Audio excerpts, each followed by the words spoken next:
Hey friends, hope everyone's well. Just wanted to have a bit of a chat first before I get into the job. I've already done this job before, so I've made a video about doing the rotors. I'm redoing them. That video was done in December 2016, and so it was a little while ago, but I only used the van half as much as what I used to. I've probably done maybe 20,000 Ks, if that, since putting those rotors on to now. And the reason why I'm changing them is because they're warped, but I'll tell you a story from what happened. I had to do a 400 kilometre trip to Queensland, but before going, I knew there was something wrong with my brakes.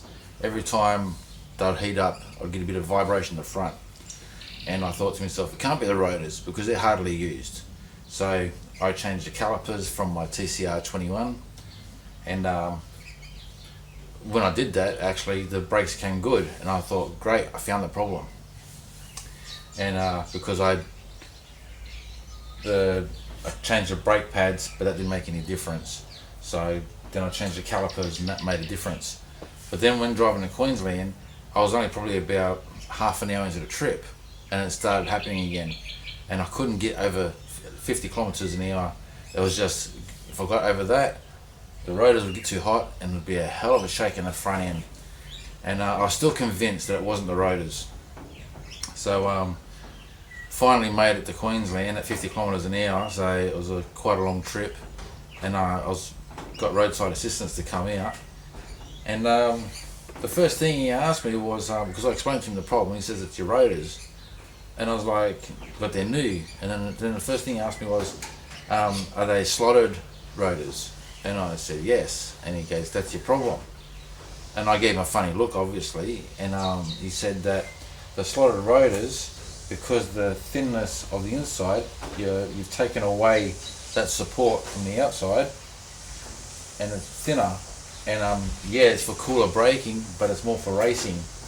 And so to use it, rotors like this, for just a general use, they warp.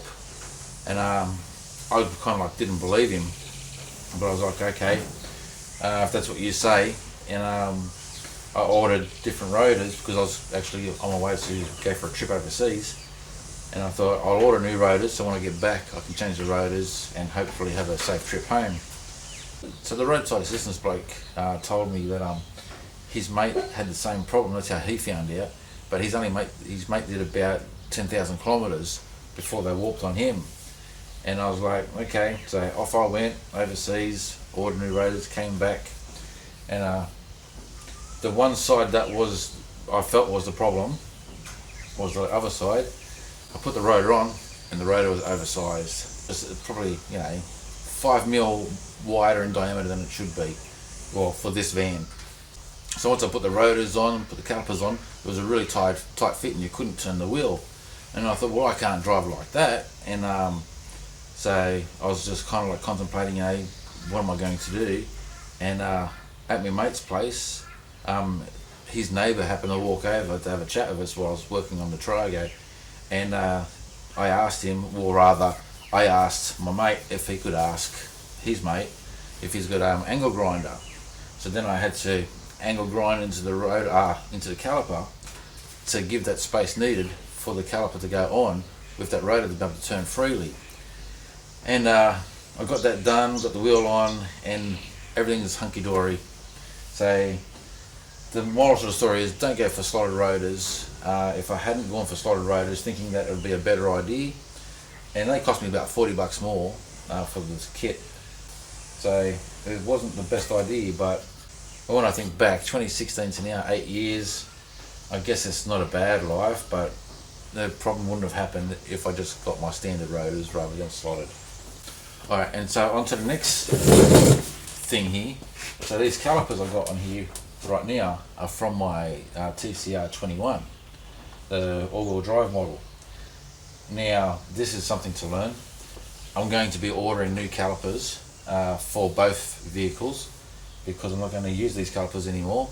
The brake pads for these calipers is $120 for the brake pads, but if I got my new calipers that have the double piston, the ones that were on here was double piston, but I thought they were the problem, and they do have defects on the piston rubbers, so rather than repairing them, I figured I might as well just buy new ones. So that's going to be a video later on, not too sure when, but it will happen. Pantene won't happen overnight, but it will happen. So yeah, the brake pads for the other calipers are $30. The brake pads for these calipers are $120.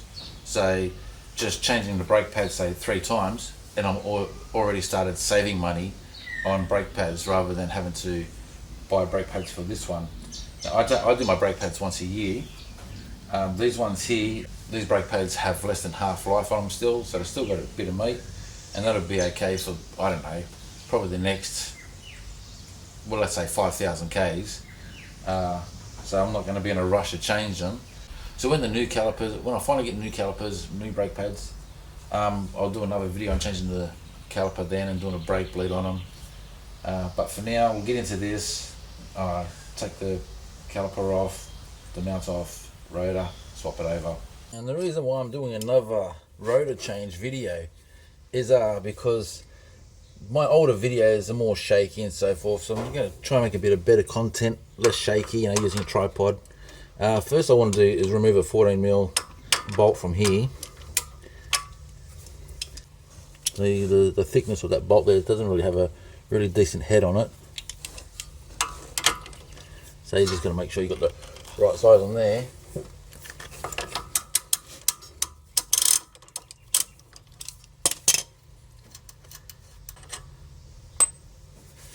I'm only going to sit the caliper on top of here as well. I'm not going to be getting a strap to hold it. Okay, so now we need to remove 2 17mm. Alright, so 2 17mm for the brackets. This caliper is already loose. I'll just get that to move out of the way. So I can just do that.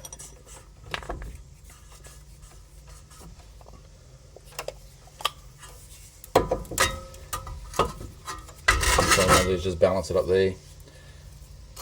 Take out the pads.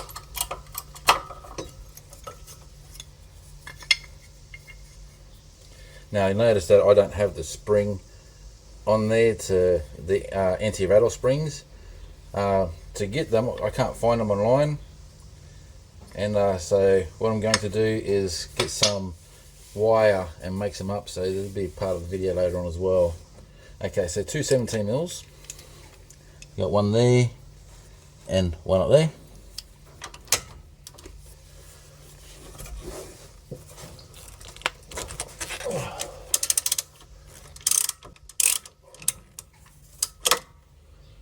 And this top one, I can't get in there with a ratchet, possibly with an extension or something and a swivel, but I find that this 17mm I've got here, socket spanner, does the trick quite fine for me here.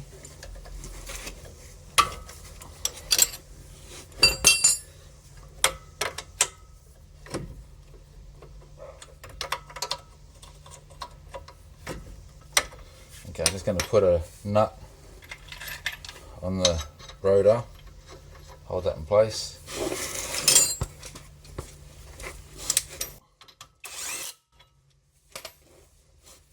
That'll just make it easier for removing this. Same with putting it back on.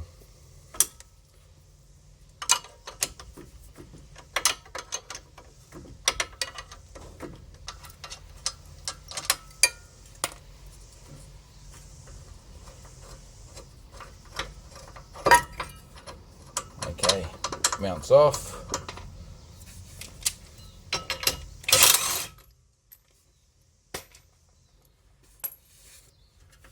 And that's it, and pretty much put the other one back on the same way this one came off. Okay, if the new rotor, they've got oil on them, so you need to get that off first before installing it. That's to prevent rust. So a bit of brake cleaner, so you don't waste any. Get all that oil off. If you don't do this, it'll affect your brakes for a short time. So don't stress if you're putting them on and you thought, I haven't cleaned them.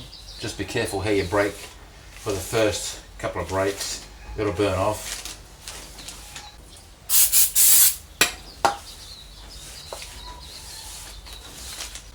Okay, and the next part is you'd want to give this a clean here as well, so the rotor sits flush against that. So just get in there and get any rust away. Do the best you can.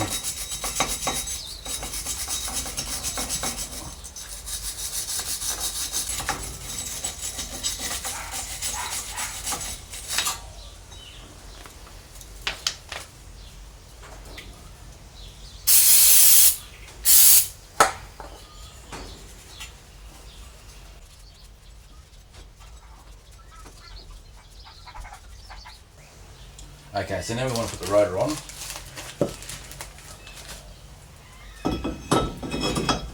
And like before, just to make life a little bit easier, put a nut on there.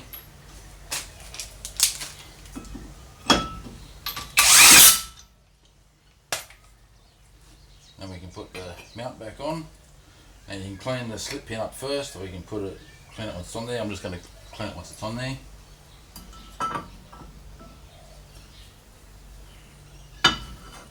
Helps if we put it the right way down.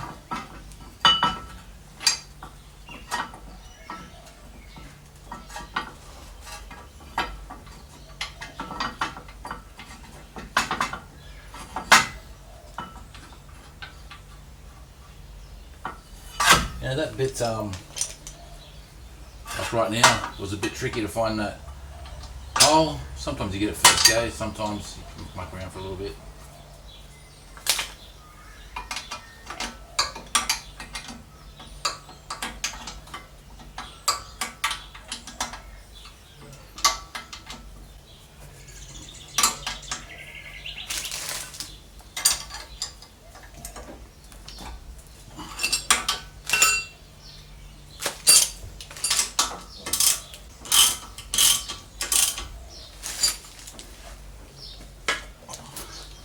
So I don't use a torque, I just tight as tight as I can make it.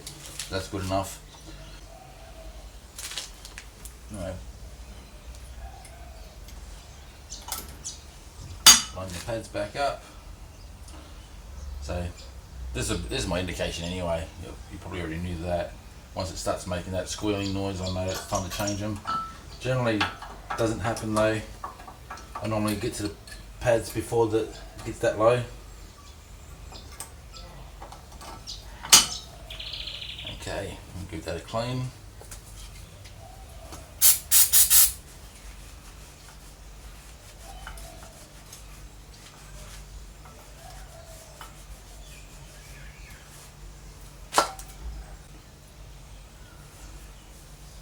And give the chamber a clean. Try and get in there for, yeah, that'll work.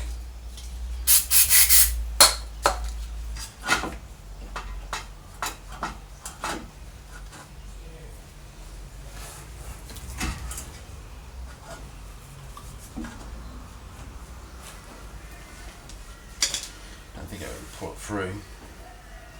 Give it a go. Just clean it however you can, the best way you can.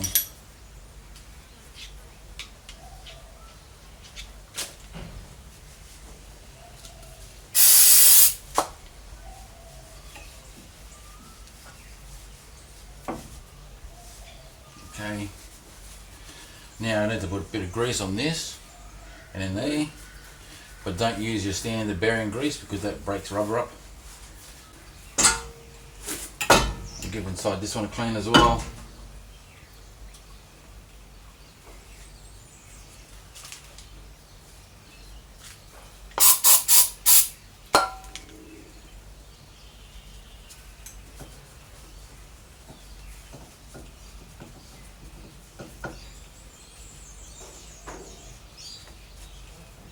Just do the best you can.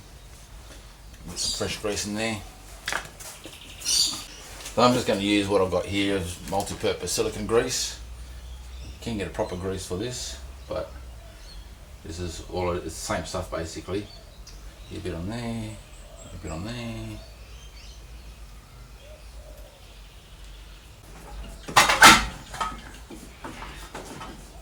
That's enough for this job anyway.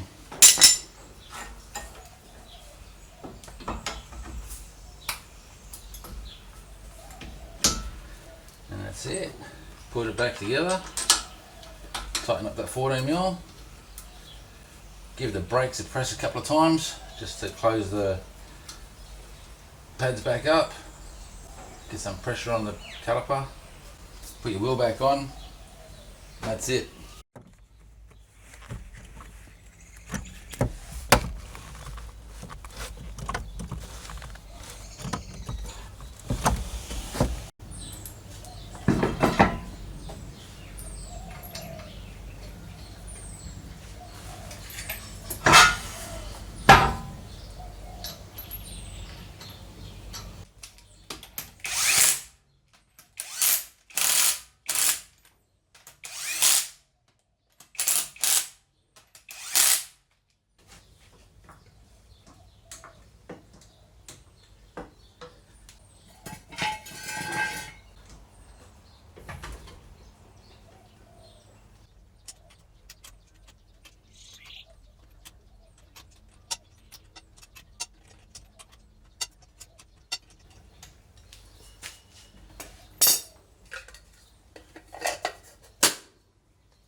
Thanks for watching, guys. Hopefully that was a much better video of changing the rotor than my first one.